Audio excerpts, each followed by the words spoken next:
teknologi AI itu membuat semuanya menjadi lebih mudah.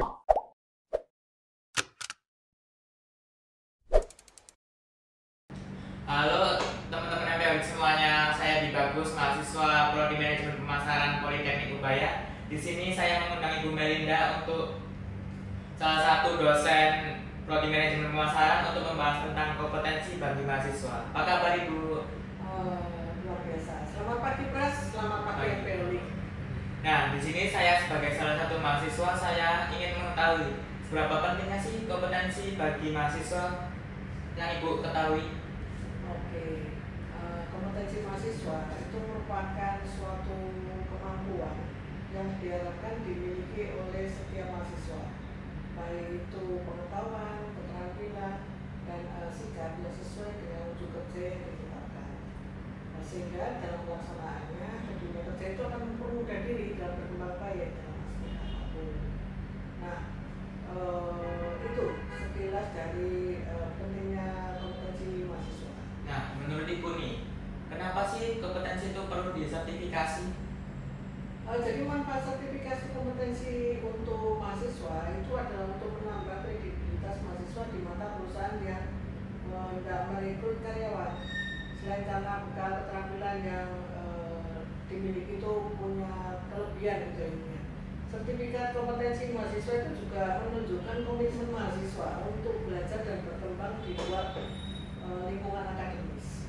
Nah, untuk prodi manajemen pemasaran nih, apa sih kompetensi yang harus diperlukan saat ini? Oh ya, oke. Untuk prodi manajemen pemasaran itu ada 4 sertifikasi yang harus ditempuh oleh mahasiswa sampai dengan nanti lulus kuliah gitu ya. Nah, yang pertama itu adalah kompetensi untuk pemasaran digital, karena saat ini pertumbuhan teknologi yang semakin canggih, kemudian tren pemasaran yang mudah berubah. Nah, itu penting sekali untuk memanfaatkan digital untuk keperluan bisnisnya. Permintaan untuk profesional pemasaran digital yang berpengetahuan itu memang harus tumbuh secara pesat saat ini seiring dengan perkembangan teknologi di zaman ini. Nah, dengan derasnya kebutuhan ini, maka ahli digital marketing itu diperlukan karena harus memiliki kompetensi yang lebih dan tersertifikasi dan handal gitu istilahnya. Jadi kalau hanya sekedar lulusan aja, ya semua bisa lulus, bisa mendapatkan kelulusan yang lebih sama dengan waktu yang sama. Tapi dengan sertifikasi saat ini itu membuat mahasiswa ini memiliki value added pada saat lulus. Apalagi di saat ini banyak pekerjaan-pekerjaan yang terkait dengan pemasaran digital seperti blogger, content creator, dan seterusnya. Nah, diharapkan dengan sertifikasi ini itu mahasiswa mampu mendapatkan pekerjaan yang baik di bidang digital marketing. Selain itu juga ada kemampuan untuk mendapatkan promosi, kemudian meningkatkan gaji selama bekerja. Nah, itu yang pertama sih. Sama yang kedua itu komputer ya. Sertifikasi komputer itu diperlukan karena saat ini memang perkembangan teknologi yang semakin luar biasa. Adanya AI ya, artificial intelligence atau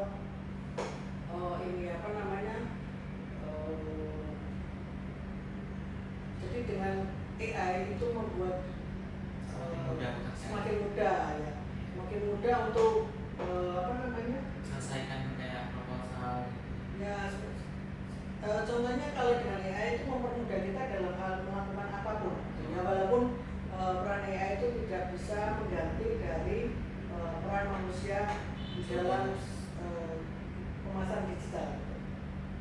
Nah, kemudian itu sih dua yang terutama. Tapi ada dua lagi yang lain, yaitu sertifikasi dalam bahasa. Nah, kenapa kok bahasa perlu disertifikasi gitu ya? Iya. Nah, selain pemasaran digital tadi dan komputer itu peran bahasa itu penting sekali karena di era yang globalisasi seperti ini kita perlu menguasai bahasa supaya keterampilan kompetitif serta bersaing di pasar global itu jadi lebih baik. Nah, untuk bahasa sendiri itu ada bahasa Inggris sertifikasinya dan bahasa Mandarin. Kenapa sih kenapa sih Bu kedua bahasa itu harus disertifikasi? Ya, jadi tadi yang sudah saya jelaskan tadi bahwa kalau mahasiswa atau lulusan itu memiliki kemampuan bahasa asing, itu dia memiliki sesuatu yang lebih dibandingkan lulusan yang belum tersertifikasi dalam bahasa asing. Dalam kondisi global saat ini ya, sepertinya perlu deh untuk punya kemampuan bahasa asing. Nah, untuk sekarang ini apa sih tantangan Ibu dalam menghadapi teknologi saat ini di dalam prodi manajemen pemasaran? Ya, kalau kita melihat dari sisi mahasiswa ya, kita sih berharap bahwa mahasiswa ini pada saat masuk ke kampus manajemen pemasaran Politeknik Ubaya ini, dari yang mereka mungkin dari kurang memiliki teknologi yang cukup, karena ada banyak dari lulusan kita, lulusan SMA itu kita dari daerah-daerah, kemudian kita tuh perlu memberikan sesuatu untuk lulusan yang nantinya itu memberikan nilai lebih untuk mahasiswa.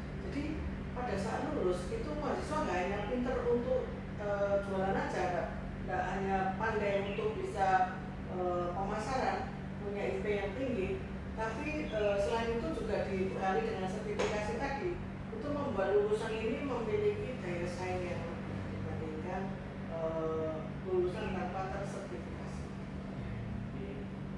Nah, kalau yang Ibu ketahui nih, apa yang menjadi hambatan mahasiswa dalam proses pembelajaran pemasaran ini?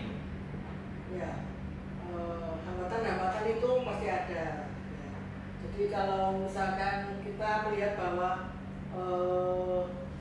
ya ini ya pengalaman dari background dari setiap mahasiswa itu kan beda-beda ya, karena dari beberapa background yang berbeda itu membuat input dari mahasiswa itu juga ada perbedaan juga dari sisi kemampuan menyerap, kemudian kemampuan untuk mengembangkan inovasi, kreativitas itu juga beda. Nah, kita berharap bahwa dengan keterampilan yang ada yang kita berikan istilahnya itu memberikan mahasiswa itu nanti sesuatu yang memang lebih yang dimiliki, punya competitive advantage lah, keunggulan bersaing gitu ya, dimana kalau misalnya lulusan ya bisa jualan sih tapi teknologi nggak bisa gitu. Nah, kita berharap bahwa kemampuan di sini itu mahasiswa bisa lulus dengan selain punya keterampilan dalam skill teknologi, juga dalam skill dalam melakukan penjualan.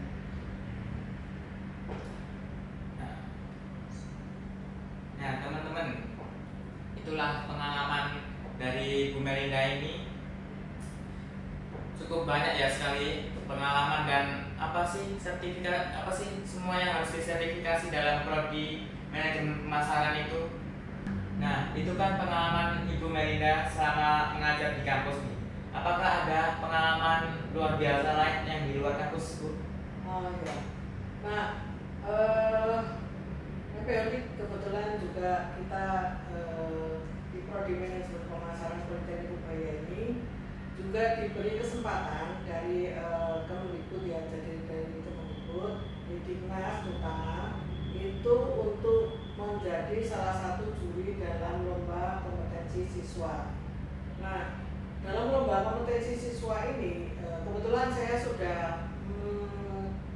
sekitar mungkin 11-12 tahun ya, saya lupa itu.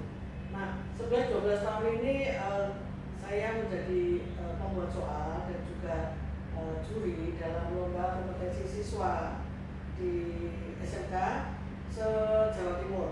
Nah, jadi prosesnya bahwa siswa-siswa SMK ini mereka berlomba di masing-masing daerah. Ya, dulunya ada yang masing-masing daerah, ada yang wilayah kerja juga. bersaing dalam 3 besar, dan kemudian mereka akan berlomba di level Jawa Timur. Nah, apa aja isi lomba kompetensinya? Karena siswa SMK ini mereka khususnya SMK ini ya di bidang pemasaran ya. Nah, jadi lomba yang mereka ikuti dulu sebelum digital itu yang pertama adalah ini visual. Nah, jadi melakukan desain produk gitu ya, desain produk. Terus kemudian yang lainnya lagi mereka mempresentasikan produk dari unggulan daerah. Nah, yang lainnya lagi itu adalah mereka membuat konten-konten yang saat ini sudah mulai digital gitu ya. Itu membuat konten. Kemudian mereka ini apa namanya membuat video promosi. Nah, saya lihat bahwa saat ini SMK juga luar biasa ya, luar biasa untuk ini apa namanya mereka mengembangkan dalam hal ilmu dan kompetensinya. Semakin tahun itu semakin kreatif. Saat mereka membuat video gitu ya, ya lucu-lucu sih. Maksudnya mereka menggunakan banyak animasi ya. Kalau dulu sebelum digital itu mereka lombanya untuk kompetensinya itu sampai untuk membuat visual dari ini apa namanya lombanya sendiri itu mereka sampai bawa truk gitu ke lokasinya itu. Kalau lomba lokasinya mereka harus bawa gapura, bawa ini air mancur, bawa lampu-lampu. Sangat ribet sekali ya Bu. Ya, jadi mereka membuat sesuatu tuh yang tampilannya lebih excited gitu ya, jadi kelihatan excited. Nah, tapi memang dari tahun ke tahun itu membuat apa ya? Jadi lebih karena arahnya ke digital. Nah, jadi kita lebih ke TikTok Live. Mereka canggih-canggih sih dalam hal untuk melakukan penjualan praktek secara TikTok Live gitu ya. Itu mereka punya kemampuan yang luar biasa. Jadi mulai dari ada yang misalkan mereka membuat TikTok Live itu kebetulan barangnya yang dijual itu memang itu ya pakaian tidur daster gitu ya. Jadi mereka waktu nge-live itu pakai daster gitu, pakai ini apa namanya pakai roll juga gitu. Jadi lucu juga sih. Nah, pakai apa ya? Tidak seadanya gitu, seperti orang mau tidur gitu. Iya.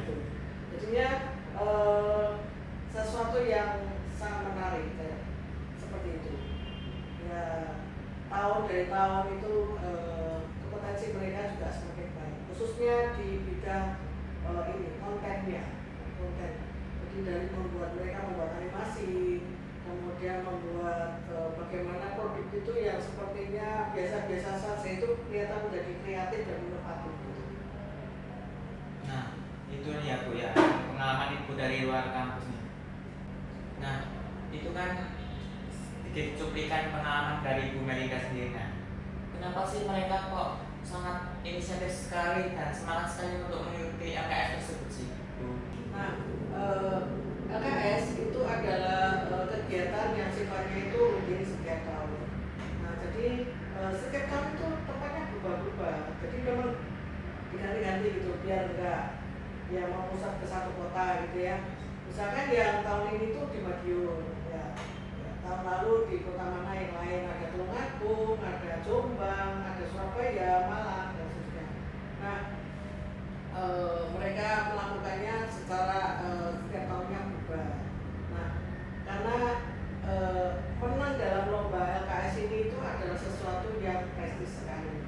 Ya, prestis buat mereka itu adalah suatu kebanggaan menang dalam lomba kompetensi siswa se-Jawa Timur. Gitu. Nah, hadiahnya apa ya? Ya pasti adalah hadiah untuk mereka yang membuat mereka tuh senang juga. Gitu. Nah, jadi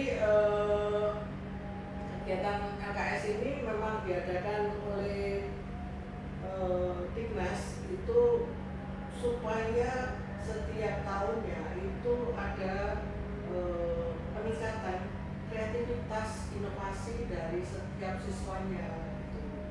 Nah, mereka membuat kontennya menjadi semakin menarik, kemampuan untuk berkomunikasinya juga semakin baik, membuat ini apa namanya isi kontennya itu animasinya, kemudian dan yang lainnya, dengan apalagi sekarang ini dengan teknologi AI itu membuat semuanya menjadi lebih mudah. Ya misalkan kalau mereka dulu yang lucu tuh gini, misalkan ada salah satu peserta dia melakukan presentasi pakai bahasa Inggris gitu ya. Nah kelihatan sekali kalau misalkan mereka itu menghafalkan gitu loh, menghafalkan. Nah terus kemudian pada saat kita juri memberikan pertanyaan dalam bahasa Inggris, mereka nggak ngerti artinya apa gitu.